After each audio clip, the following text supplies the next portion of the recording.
Time of great turmoil, friends. The year is around 1000 BC. King David, a man after God's own heart, leads Israel.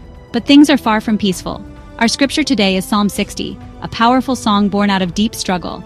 Israel, God's chosen people, face wars on multiple fronts. Enemies surround them, threatening their very existence. Defeat hangs heavy in the air. David, though a mighty warrior, finds himself at a loss. His heart is heavy with the weight of his nation's suffering. He feels the sting of defeat, the pain of loss. It's as if God himself has turned away, leaving them to fend for themselves. This feeling of abandonment cuts deep, leaving David and his people wounded and afraid. Imagine yourself in their shoes, friends. The ground beneath you trembles with uncertainty. The future seems bleak and hopeless. It's in these darkest of times that we discover the true strength of our faith. And that's exactly what David does. He turns to the one true source of hope, God. Psalm 60 is a raw, honest cry for help. David doesn't sugarcoat his feelings. He pours out his heart to God, holding back nothing. He acknowledges the defeats, the pain, the feeling of being forsaken. He cries out, "You have rejected us, O God," and burst forth upon us. "You have made the land to shake. You have split it open." That's from Psalm 60 verses 1 and 2. But David doesn't stop there. His prayer is not one of despair, but of desperate dependence. He reminds God of his promises, of his past faithfulness. "You have shown your people hard things. You have made us drink the wine of confusion," he says. That's verse 3. But even in the midst of hardship, he clings to the hope of God's love. David's prayer is a powerful reminder that it's okay to cry out to God, to bring our pain and frustrations to him. He's big enough to handle it all. And most importantly, he wants to hear from us, especially when we're hurting.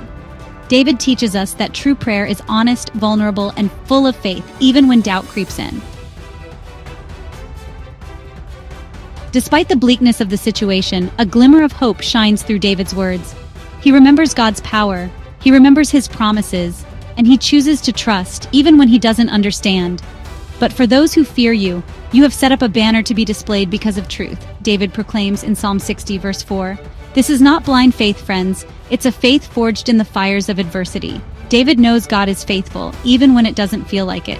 He knows that God is working behind the scenes, even when his ways are hidden from sight, and that knowledge gives him the strength to keep going. Think about the challenges you face in your own life, friends. Maybe you're going through a difficult season, facing setbacks and disappointments. You might even feel like God is distant, that he's forgotten about you. But remember David's example. He clung to faith, even when everything around him seemed to be falling apart. The heart of Psalm 60 lies in verses 6 through 8. Here David shifts from lament to a powerful declaration of faith. He prophesies victory, not based on human strength, but on God's unwavering power.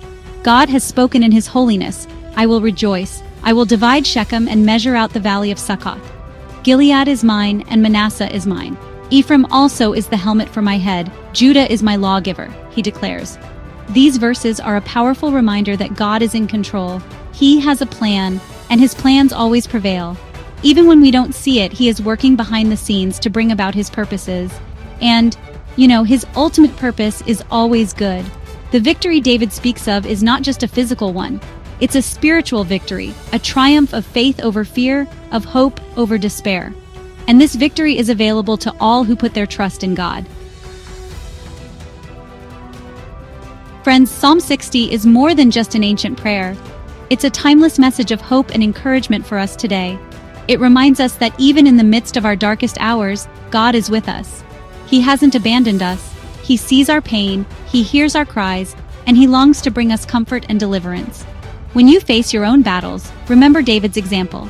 Don't be afraid to pour out your heart to God. Be honest with him about your fears, your doubts, and your pain. But also, remember his faithfulness, remember his promises, and choose to trust him, even when you don't understand. The God who brought victory to David is the same God who fights for you today. He is your banner of victory, your source of strength, and your ever-present help in times of trouble. So hold on to hope, friends. Keep the faith. And never forget that you are loved, you are cherished, and you are never alone. In God's loving embrace, you will find the strength to overcome any obstacle. Let Psalm 60 be your guide and your source of inspiration.